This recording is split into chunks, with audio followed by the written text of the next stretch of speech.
प्रधानमंत्री ये वो पद है जो किसी जाति, किसी धर्म, किसी समुदाय का नहीं होता, ये पूरे देश का होता है और इन सबसे ऊपर होता है। लेकिन आज इसी पद के बारे में कहा गया है कि मुसलमानों के लिए मोदी अभी भी उनके नेता नहीं है और ये कहने वाले हैं दिल्ली की जामा मस्जिद के शाही इमाम ने अपनी बात साबित करने के लिए अपने बेटे के दस्तारबंदी के न्योते को हथियार बनाया है और यही है आज हमारी बहस का मुद्दा।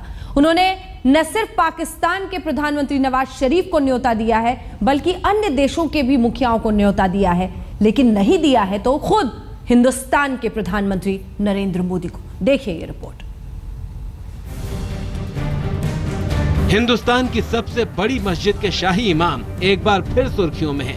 मुद्दा इस बार प्रधानमंत्री नरेंद्र मोदी को जानबूझकर न्योता नहीं देने का है और कार्यक्रम है बेटे की दस्तारबंदी यानी नायब इमाम पोशी का। सदियों पुरानी इस परंपरा के समारोह में पाकिस्तान तक के प्रधानमंत्री को न्योता दिया गया है।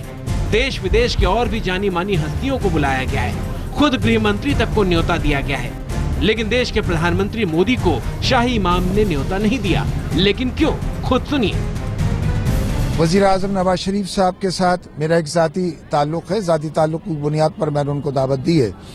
और अगर आप हिंदुस्तान के वजीर आजम मिस्टर नरेंद्र मोदी की बात करें तो अब ये तो जिसके यहाँ तकरीब हो रही है वो तय करेगा कि उसको किन मेहमानों को दावत देनी है, कौन मेहमान उस तकरीब में शिरकत करें। अगर मेरे दिल में गुंजाइश नहीं है तो मैं किसी को दावत क्यों दूंगा? क्या नरेंद्र मोदी के दिल में मुसलमानों के लिए कोई गुंजाइश है? 4 महीने हो गए, अब तक मुसलमानों ने यह महसूस किया है कि हिंदुस्तान का वजीर आजम एक तबके की नुमाइंदगी कर रहा है। हिंदुस्तान के वजीर आजम ने मुसलमानों को इस मुल्क का शहरी नहीं समझा है। जब आप मुसलमानों को करीब लाने के लिए तैयार नहीं है तो हम नरेंद्र मोदी के करीब क्यों जाएंगे? मैंने आपको बता दें कि ये वही शाही इमाम हैं जिन्होंने अपने समारोह में बीजेपी के पूर्व प्रधानमंत्री अटल बिहारी वाजपेयी को भी न्योता दिया था। इस बार भी डॉक्टर हर्षवर्धन और राजनाथ सिंह जैसे मंत्रियों को न्योता दिया गया है। मोदी के प्रधानमंत्री बनने के बाद मोदी के विरोध में ऐसे सुलगते हुए बोल शायद आपने पहली बार सुने होंगे। ये वही शाही इमाम हैं जिन्होंने चुनाव से पहले मोदी के खिलाफ कांग्रेस को समर्थन देने के लिए मुसलमानों से आग्रह किया था और सोनिया गांधी के साथ इनकी मुलाकात सुर्खियों में रही थी। यही वजह है कि इस बार भी इनके बयान के बाद से राजनीति का पारा गर्म है। राजनीति की छीटाकशी और इमाम के विवादों से अलग एक मुद्दा इस बहस ने और भी दे दिया है, वो ये कि क्या आज भी मुसलमानों का एक बड़ा धड़ा मोदी को स्वीकार करने को तैयार नहीं है? क्या चुनाव से पहले मुसलमानों पर दिए गए मोदी के बयानों ने उनकी छवि नहीं बदली है? आपको मुसलमान के खिलाफ लड़ना है कि गरीबी के खिलाफ लड़ना है? अगर यहाँ के मुसलमान की आर्थिक स्थिति अच्छी होती तो वो भी हज के लिए अर्जी करता, लेकिन आपने उसको बर्बाद करके रखा है, गरीब बना करके रखा है, उसको इंसान नहीं एक वोट का टुकड़ा समझ कर रखा है, उसको बर्बाद करके रखा हुआ है। क्या गुजरात दंगे और मुस्लिम टोपी न पहनना जैसे मुद्दे मुस्लिम समाज को आज भी मोदी से जुड़ने नहीं दे रहे? ये वो सवाल है जो सिर्फ शाही इमाम से जुड़े नहीं हैं, बल्कि उन सभी मुसलमानों से जुड़े हैं जिन्हें शाही इमाम की सोच प्रभावित करती है या फिर वो शाही इमाम जैसी सोच रखते हैं। आज तक ब्यूरो। कई खास मेहमान हमारे साथ इस चर्चा में जुड़ रहे हैं। सबसे पहले आपका परिचय उनसे करा दें। सुधांशु मित्तल जी भारतीय जनता पार्टी के नेता हमारे साथ जुड़ गए हैं। मुकेश शर्मा जी कांग्रेस पार्टी के प्रवक्ता हमारे साथ मौजूद हैं। बुक्कल नवाब साहब नेता समाजवादी पार्टी के हमारे साथ जुड़ गए हैं। मौलाना अंसार रजा साहब जो कि चेयरमैन है गरीब नवाज फाउंडेशन के हमारे साथ मौजूद है। सबसे पहले मैं चाहती हूँ कि मौलाना साहब आपके पास एक बार आऊं, ये जो शाही इमाम कर रहे हैं वो सही है या गलत है? नरेंद्र मोदी को न्योता नहीं देना और नवाज शरीफ को बुलाना, क्या आपको लगता है ये सही है? नहीं, सबसे पहली बात तो ये है कि नवाज शरीफ जैसे आदमी को पहली बात तो दावत नहीं देनी चाहिए थी। रहा सवाल नरेंद्र मोदी साहब के ना दावत देने का, तो उसकी कुछ बहुत सारी वजह हैं। क्या? इतना जमाना नरेंद्र मोदी साहब को हो गया, प्रचार से लेकर के और 5 महीने ये गुजर गए हैं, अब तक कहीं भी किसी भी नहज पर उन्होंने डायरेक्टली मुसलमानों के ताल्लुक से कोई ना तो बयान आया है और ना तो कोई ऐसा काम उन्होंने किया है जिससे हमारी तरक्की हो सके। आज अगर अहमद बुखारी साहब ने कोई स्टेप उठाया है तो कुछ सोच समझ के उठाया होगा। हमारा इस बात पर बिल्कुल मौक़िफ़ नहीं कि मैं इस बात पे खुश हूं कि आपने नवाज शरीफ को दावत दी है, मैं इस बात को बिल्कुल तस्लीम नहीं करता। लेकिन जहां तक सवाल अहमद बुखारी साहब के नरेंद्र मोदी को ना दावत देना है तो इसकी बहुत सारी वजह है। ठीक है, सुधांशु मित्तल जी। अंजना जी, मैं बहुत खुश हूं कि मौलाना साहब ने नवाज शरीफ साहब के विषय में जो एक हिंदुस्तानी और एक जो इस देश का मुसलमान महसूस करता है वो चीज सामने रखी है। मैं वैसे एक चीज कहना चाहता हूं, देखिए इमाम साहब मेरे बड़े अजीज हैं, बहुत अच्छे जानने वाले हैं। उनकी सार्थकता और वो कितना मुस्लिम समाज का प्रतिनिधित्व करते हैं, इस पे एक बहुत बड़ा प्रश्न चिन्ह है।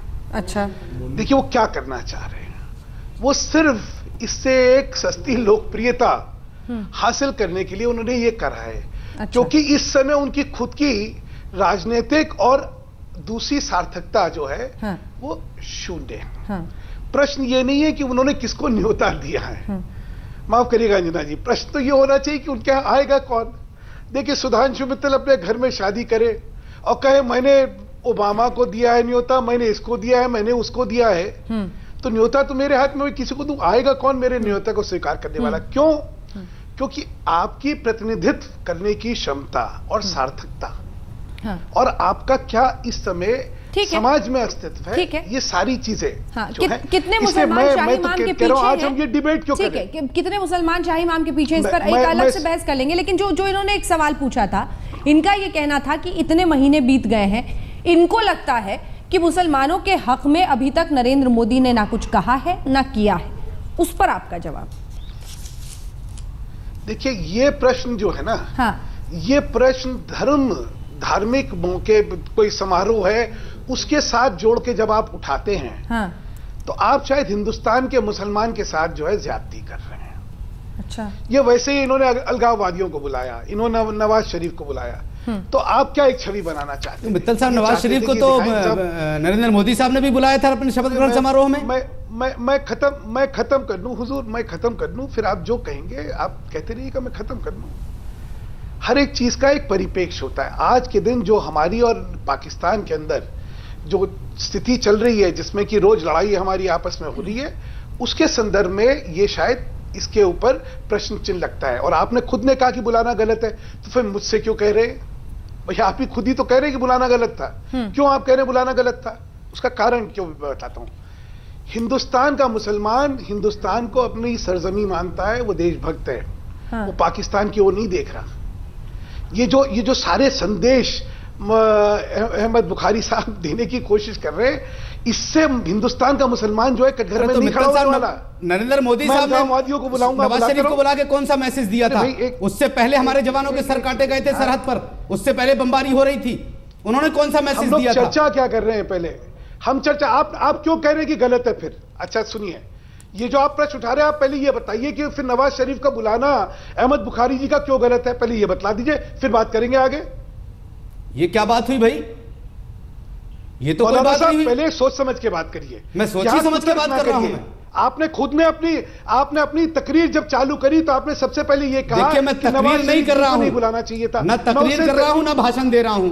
मित्तल साहब, आप बहुत बीजेपी के बहुत वरिष्ठ नेता हैं, बहुत इज्जत की नजर से आपको देखा जाता है। सीधा से एक जवाब आप मुझे दे दीजिए कि क्या उस वक्त जिस दिन शपथ ग्रहण समारोह हो रहा था, पूरी बीजेपी, पूरे हिंदुस्तान की कैबिनेट नवाज शरीफ को बुलाने के लिए परेशान नहीं थी? क्या उस वक्त उससे पहले हमारे जवानों के सर नहीं काटे गए थे? क्या उससे पहले बमबारी नहीं हो रही थी? हम तो अभी एक चैनल पर हम कह के आए, फिर कह रहे हैं कि नवाज शरीफ को दावत नहीं देनी चाहिए थी।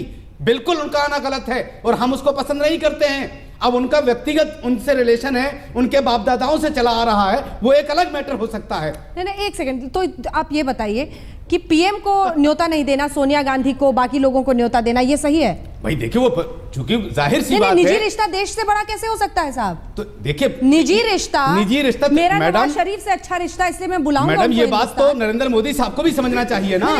ये तो पहले बुखारी साहब बताए ना, आप समझाएं। आप कह रहे हैं उनका निजी रिश्ता, उनका निजी रिश्ता देश से बड़ा कैसे हो सकता है? नहीं, देश से बड़ा नहीं हो सकता है। तो मैं वही तो सवाल उठा रहा हूँ कि इससे पहले क्या है। हाँ ठीक है, वो सवाल आपका सही है, लेकिन आप मेरा जवाब दीजिए ना, निजी रिश्ता देश से बड़ा कैसे हो सकता है? नहीं हो सकता। आप अगर इस देश में रहते हैं तो क्या आप बोलेंगे कि शाही इमाम गलत कर रहे हैं और उनको ये तुरंत रोकना चाहिए? बिल्कुल, मैं ये कहता हूं कि नवाज शरीफ को जो दावत दी गई वो गलत दी गई है। उनको फौरन मना करना चाहिए और नवाज शरीफ की इज्जत इसी में को हिंदुस्तान ना आए। मैं इस बात को बोल रहा हूं मैं। ठीक है, वो तो उनकी इज्जत किसमें, उसको बाद में निपटेंगे। जो हिंदुस्तान में रह रहा है वो तो पहले समझे कि देश का मतलब क्या है। बिल्कुल, हमें अच्छी तरीके से देश की इज्जत मालूम है, देश का वकार हमें मालूम है, ये हम सब कुछ हमें मालूम है, लेकिन ये बात बीजेपी गवर्नमेंट को भी समझना चाहिए। ठीक है, भुक्कल नवाब साहब, मुकेश जी आपके पास भी आऊंगी क्योंकि आप सोच रहे होंगे अभी इस पर क्या बोलना है क्या नहीं बोलना है। हाँ ठीक है, मैं लौटूंगी। भुक्कल नवाब साहब, नरेंद्र मोदी देश के प्रधानमंत्री को नहीं बुलाना, बाकियों को न्योता देना, देश के अंदर भी यहां तक कि राजनाथ सिंह तक को, और उधर नवाज शरीफ को बुलाना, क्या आप समर्थन करते हैं इस फैसले का शाही इमाम के? नहीं, हम समर्थन बिल्कुल नहीं करते और एक शेर से इस बात को हम शुरू करते हैं। हाँ। खींच दो अपने खून से जमीन पर लकीर, आने पाए न सरहद पे रावण कोई, काट लो हाथ उसके जो आगे बढ़े, छूने पाए ना सीता का दामन कोई। ये जो इनका फैसला है मौलाना बुखारी का, ये बिल्कुल गलत है और इसको जो है इस तरीके से नहीं करना चाहिए, क्योंकि हमारे वो कुछ भी हो जाए, हमारा कोई भी इख्तिलाफ हो सकता है उनसे, मोदी जी से, क्योंकि हम खुद भी मुसलमान हैं, लेकिन ये नहीं है कि वो देश के प्रधानमंत्री भी हैं। मोदी जी एक प्रधानमंत्री जी की नजर से अगर देखा जाए तो हमारे प्रधानमंत्री को अगर ये नहीं बुलाते हैं तो ये काम अच्छा काम नहीं है। घुमा फिरा के तो कुछ भी कह सकते हैं, लेकिन ये कि इनको जो है मतलब मोदी जी को जरूर बुलाना चाहिए। नवाज शरीफ को बुला रहे हैं, नवाज शरीफ को क्यों बुला रहे हैं? वो तो वहां से बमबारी करवा रहे हैं पाकिस्तान से, वो तो पूरा हमारे भारतवर्ष के जितने जवान है वो शहीद हो रहे हैं, वो तो सर काट के हमारे लेके जा रहे हैं यहाँ के ऊपर जवानों के।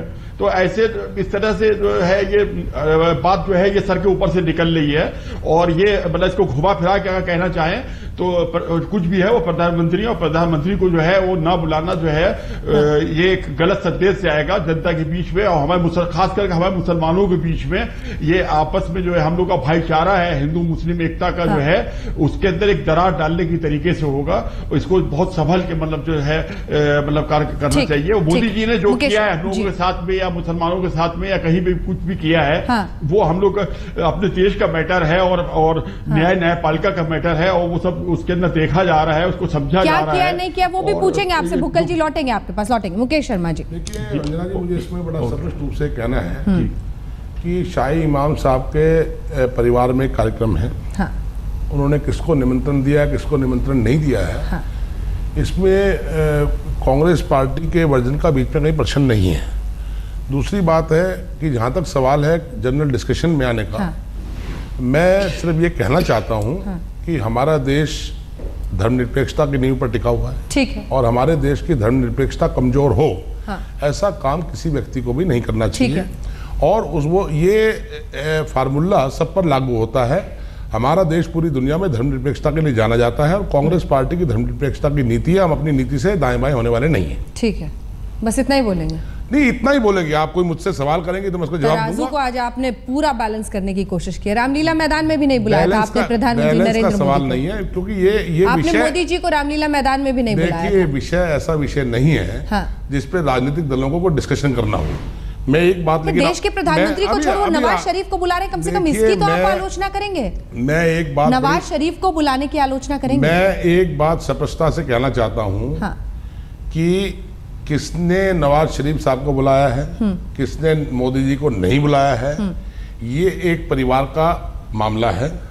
इसमें किसी राजनीतिक दल की क्या विचारधारा है? पूरे देश का मामला है, पूरी देश का मामला है, प्रधानमंत्री का मामला है, आप परिवार का मामला बता। हाँ, मैं आ रहा हूं अभी। नवाब मलिक साहब, प्रधानमंत्री का मामला है, मैं प्रधानमंत्री जी पर आ रहा हूं। मैं ये कहना चाहता हूं किसी भी तबके को, किसी भी संस्था को ये इजाजत नहीं मिलनी चाहिए कि हिंदुस्तान हमारे देश का मान सम्मान पहले है, लेकिन उसके साथ साथ ये निश्चित होना चाहिए कि इस देश के सेक्युलरिज्म को, धर्मनिरपेक्षता को कोई ठेस पहुंचती है तो वो ठेस नहीं पहुंचनी चाहिए। एक ब्रेक वो किसी भी व्यक्तित्व द्वारा ठेस पहुंचाई जाए, उसको कांग्रेस ने कभी भी। मौलाना साहब वो यहीं पर नहीं रुके, यहां तक कहा उसके बाद शाही इमाम ने कि इस देश के मुसलमानों के ना वो दिल में रहते हैं ना उनके दिल में मुसलमान। क्या ये सच है? क्या जिस तरह से वोटिंग हो रही है हिंदुस्तान में, आप लोग अभी भी यही कहना चाहते हैं कि मुसलमानों ने स्वीकारा नहीं है उन्हें? ये मुझसे पूछा? जी बिल्कुल। नहीं, देखिए ऐसा है कि ना तो पूरे हिंदुस्तान के मुसलमानों को अहमद बुखारी कबूल है और ना हिंदुस्तान के तमाम हिंदू मुसलमानों को नरेंद्र मोदी कबूल है। ठीक है, सीधी सी एक बात। ये हिंदू और मुसलमान कह जी, रहे हैं ना? मैं पूरे मुल्क की बात कर रहा हूं मैं, क्योंकि ना सभी हिंदुओं को ना सभी मुसलमान। अहमद बुखारी साहब पूरे हिंदुस्तान के हिंदू मुस्लिमों के इमाम नहीं है, वो मुसलमानों के इमाम है। और नरेंद्र मोदी पूरे हिंदुस्तान के वजीर आजम है, उसमें हिंदू मुस्लिम सब आते हैं। तो ना तो ये सारे लोगों को कबूल है, ना वो सारे लोगों को कबूल है। ठीक है। अब रहा सवाल इस बात का कि तो ये बात ये उस दिन होनी चाहिए थी जब नवाज शरीफ को बुला करके शपथ ग्रहण समारोह में बैठाया जाता है, तो क्या नरेंद्र मोदी की जिम्मेदारी नहीं बनती थी कि हिंदुस्तान के ना अहमद बुखारी को सही, किसी हमारी खानकाह के किसी कायदे के एक सज्जादा नशीन को शपथ ग्रहण समारोह में बैठाते? क्या नहीं जिम्मेदारी बनती? चलिए सुधांशु जी जवाब दीजिए। ऐसा ये दस्तरबंदी का एक धार्मिक कार्यक्रम है। उस धार्मिक कार्यक्रम की सैंक्टिटी को अगर बरकरार रखा जाता तो शायद बहुत अच्छा था। वो तो अभी भी बरकरार है। देखिए, लेकिन जिस मकसद से उन्होंने जिस मकसद से उन्होंने ये सारा करा, अंजना जी, हम आज ये चर्चा करके उनका मकसद को हम लोग सफल बना रहे हैं। एक धार्मिक कार्यक्रम, देखिए, हर देश में, हर समुदाय में, हमारे हिंदू धर्म में, पारसियों में, सिखों में बहुत होते हैं। वो धार्मिक कार्यक्रम जो है वो चर्चा के विषय नहीं बनते, क्योंकि धर्म अपना है, राजनीति अपनी है, प्रशासन अपना है। लेकिन सार्थकता को अपनी बनाने के लिए एक, मैंने कहा ना, एक कुछ शगुफा ऐसा कर दो ताकि फिर एक बार सार्थकता बन जाए, एक बार चर्चा बन जाए। नहीं, लेकिन आज उन्होंने इसलिए ये करा। जो धार्मिक उत्सव है वो चर्चा का विषय नहीं है सुधांशु जी। जानबूझकर देश के प्रधानमंत्री का अपमान, वो मुद्दा है ना। मित्तल साहब, मित्तल साहब, क्या मैं बोलूं आपसे, एक सवाल कर सकता हूं आपसे? मित्तल साहब, जरूर। आप एक बात बताइए, आज इस बात पर डिबेट हो रही है, अगर पार्लियामेंट में क्वेश्चन नहीं होता, अफसोस इस बात पर होता है, अहमद बुखारी का क्या फैसला है नहीं है वो अपनी जगह है, लेकिन एक बात, चूंकि इंटरनेशनल चैनल पे आप बात कर रहे हैं, मैं एक बात आपसे जानना चाहता हूं। कल छठ पूजा पर हिंदुस्तान का वजीर आजम, हमारा प्रधानमंत्री, छठ पूजा की मुबारकबाद देता है, क्या ईद की मुबारकबाद नहीं दे सकते थे प्रधानमंत्री? बहुत दबाव के बाद जब पार्लियामेंट में क्वेश्चन हुआ तब उन्होंने ईद की मुबारकबाद दी। और एक बात जानना चाहता हूं कि नेहरू से लेकर के दरमियान में कुछ प्रधानमंत्री छूटे, उसके बाद से सबने रोजा अफ्तार करवाया हिंदुस्तान में। क्या इतनी दुश्मनी थी नरेंद्र मोदी साहब को कि रोजा अफ्तार भी नहीं करवा सके? और यहां तक कि बीजेपी के शाहनवाज हुसैन हर साल करवाते थे, इस साल के पार्टी से न निकाल दिए जाए, शाहनवाज हुसैन ने भी रोजा अफ्तार नहीं करवाया। आखिर इसका क्या जवाब है आपके पास? अब आपने बोल दिया, इसका जवाब सुधांशु जी, सवाल बहुत महत्वपूर्ण है।